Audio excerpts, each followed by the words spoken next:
Hello. Two big wins following the international break, so you must feel in a good place heading into Sunday.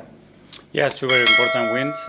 Very good feeling about the games as well, and preparing for a big match for Sunday. Ben White, Bukayo Saka and Martin Odegaard missed the trip to Spain in midweek. Have they got any chance of featuring on Sunday? If there is a chance, would be after tomorrow's session, because they haven't done anything yet, so we will have more information tomorrow. Bernardo Silva makes Arsenal and Liverpool feelings clear with title prediction. With the Premier League enjoying a twisting and turning start to the new season, one Manchester City star made an honest admission about his side's chances. Bernardo Silva has admitted Liverpool and Arsenal's chances of winning the Premier League are currently greater than Manchester City's. Silva signed for the Citizens in 2017 and has only had 2 campaigns where he has not won the title with Pep Guardiola's side. Liverpool pipped City to the title in 2020 before cruising to the title last season. After dominating British football for so long, City endured a stuttering campaign last year, but still managed to finish in the top 3. Despite comfortably beating Manchester United 3-0 last weekend, City's title hopes have been knocked by a disappointing 2-0 home loss to Tottenham and a frustrating 2-1 away defeat to Brighton and Hove Albion. Considering their start to the campaign and the strong performances Arsenal and Arne Slot's side have put up this season, Silva believes his team are not the favourites to win the Premier League, though that doesn't necessarily mean anything just yet.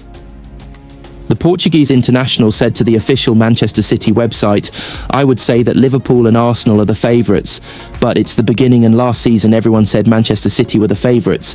Last season the favourites were Manchester City and Arsenal. Liverpool were not a favourite and they won the Premier League.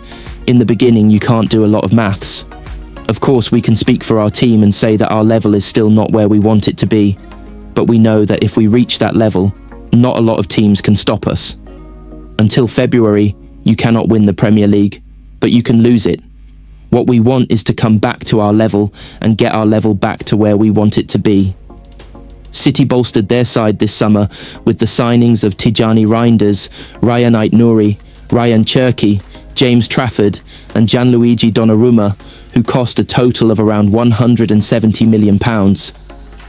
They also spent £175 million in the January transfer window, which saw Omar Marmoush, Nico Gonzalez, Abdulkadir Kusanov and Vitor Reis arrive. However, Liverpool's outlay this summer was even greater than both of City's windows combined, with Alexander Isak, Florian Wirtz, Hugo Ekitike, Milos Kerkez, Jeremy Frimpong and Giovanni Leone arriving for around £446 million. Determined not to be left behind, Arsenal also invested huge sums in the likes of Victor Gyökeres, Eberechi Eze, Noni Madueke and many others. City have an opportunity to put a huge dent in Arsenal's Premier League hopes this season. They travel to the Emirates Stadium on Sunday in a bid to jostle themselves back into title contention. The Gunners have already lost 1-0 to Liverpool this season, and a defeat to another title rival would be a huge body blow.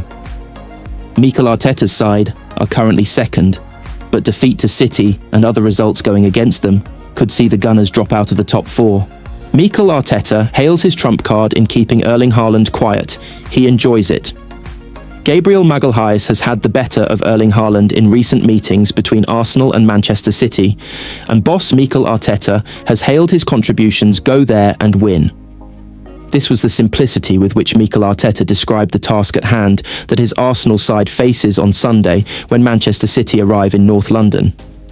Arsenal were handed one of the trickiest gauntlets of any side in the Premier League to start the season. Already having travelled to Anfield, losing desperately and unfortunately to Liverpool, they are now facing another title challenger within the first 5 matches. Arteta faces increasing pressure to deliver the dream accolades for Arsenal, and a win over City this early would certainly add belief to both his team and supporters. Equally, the other side of the sword would condemn the Gunners to back-to-back defeats in both their opening title-defining clashes. Yes, obviously winning those matches creates that conviction that you can go and win the game, but not just against them, against any opposition, Arteta stated. That's the feeling I have now with the team and the players individually, that we go to Sunday and we are there to win the game. That's it. History tells us, however, that these games have grown to become more than just about winning and losing, and even greater than the impact on the title race. A rivalry that has existed exclusively in the modern era, brought about by their presence in chasing the top honours.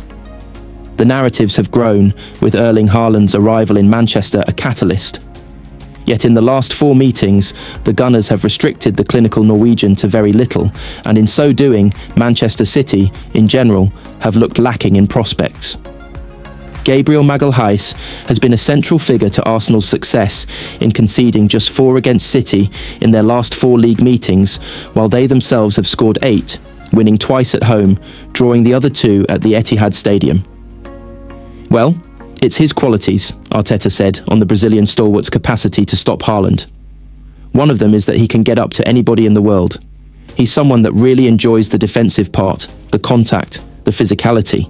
When the game has to get to that part, he enjoys it. That's a big quality to have, and it's very needed with someone like him as well, who is so physical. You need to have those qualities to be efficient. Although, when drawn on comparisons to classic striker-defender rivalries like Ruud van Nistelrooy and Martin Keown, he stopped short of making the link. "I don't know," he said. "I think it's efficiency, the word that you want to use with defenders. In relation to the quality of your opponent, how you're going to adapt your qualities to resolve a lot of situations. If you don't have to have any contact and it's not needed, even better." But Gabby has both. I think Miles Lewis-Skelly too has engaged in some controversial celebration antics, copying Haaland's celebration when scoring the 3rd goal in the 5-1 win last season. Arteta, however, made his thoughts very clear on the matter. Well, that was done, that's it. That's part of it. They've been in a lot of celebrations and non-celebrations with the past from a lot of teams. That's it. We learn from that, and every experience is to learn as well, and we certainly learned from that one. Arsenal confirm huge change with shock exit, and Josh Kroenke revamp planned latest Arsenal news as Tim Lewis leaves his role as executive vice-chair of the Gunners as the Emirates Stadium side shake up their board. Arsenal have announced a major boardroom revamp, with long-serving Tim Lewis leaving his role as the club's executive vice-chair. Lewis departs North London, having been a trusted advisor of the Kroenke family for nearly 2 decades. The 62-year-old has advised Kroenke Sports and Entertainment since 2007 and was appointed as an Arsenal director in September 2020. Lewis was then promoted to executive vice-chair in March 2023. Richard Garlick will become the club's chief executive officer, while Kelly Blaha and Otto Maley have both joined the board as non-executive directors alongside long-time KSE advisor Dave Steiner. Producer and director Ben Winston has also been appointed as a non-executive director. A statement from Josh Kroenke read, "We are delighted to promote Rich to CEO after an incredibly successful period as managing director of Arsenal. Rich has made an enormous impact on all fronts as we continue to strive to win major trophies, be financially sustainable, and put our supporters at the heart of everything.